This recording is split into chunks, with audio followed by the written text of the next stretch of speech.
Starmer is failing harder than cheap toilet paper. He can't keep his own shit in order at this point. He's lied about simply everything from pensions to taxation to monetary policy, and now he's going to raise council tax by 10%.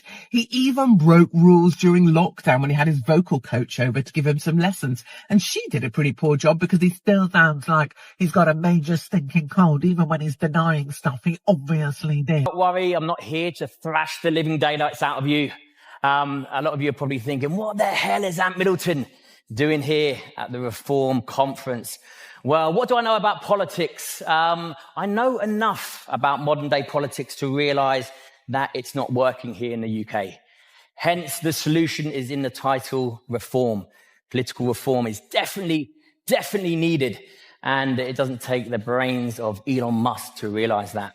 What do I know? Now, I do know about national security.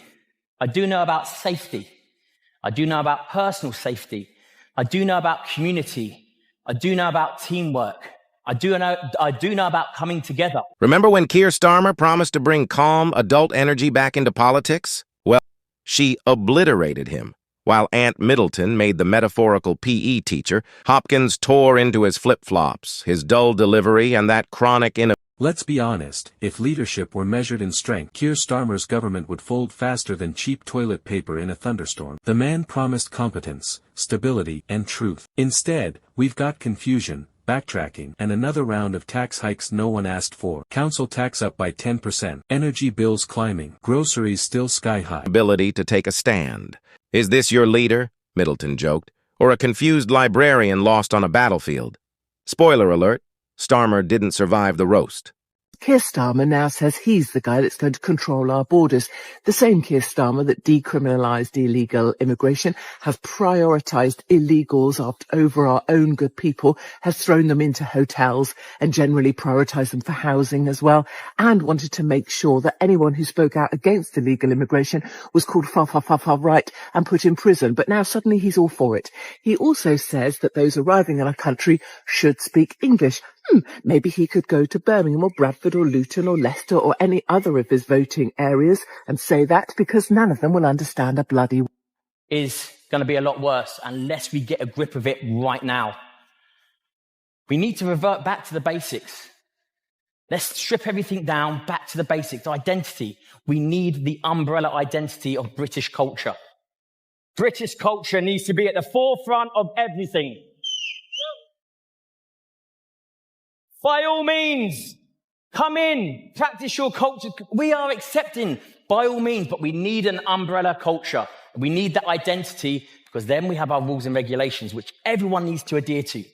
Okay? That way, it stops double... And every time you ask why, he gives you that loyally half-smile and a speech that could cure insomnia. Remember when he vowed to make politics calm and grown up again? Well, now even calm people are losing their patience. Because when everything costs more, when nothing works properly, and when the answers keep changing every week, calm starts to look a lot like clueless. You can't sell stability while the country feels like it's running on fumes. And then came the Reform Conference, where the mood flipped completely. Former soldier Ant Middleton stepped on stage and said what millions have been thinking. Politics isn't working. Simple, direct, brutal. And he's right. You don't need a PhD in economics to see that the system's broken. You just need to buy food, pay rent, or try calling your GP. Middleton wasn't talking like a politician. He was talking like a bloke who's led people through chaos and seen what real leadership looks like. Teamwork, accountability, direction. He said Britain needs to get back to basics, not as a slogan, but as a survival plan. A nation that actually stands for something, not one that apologizes for everything. And the audience loved it. Then came Katie Hopkins, and if Starmer thought he'd had a bad week, she made it worse. She called him the political equivalent of lukewarm tea,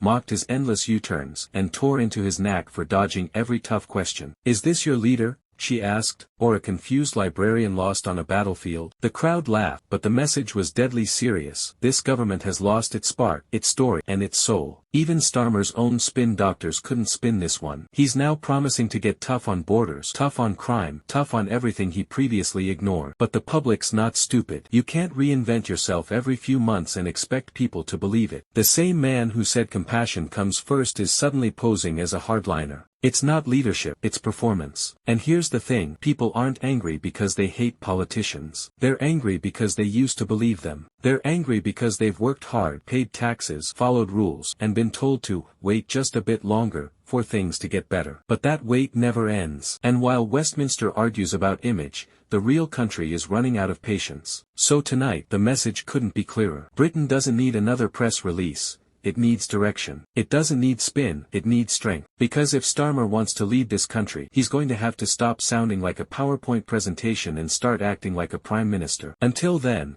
the only reform people believe in is the one that finally replaces the whole lot.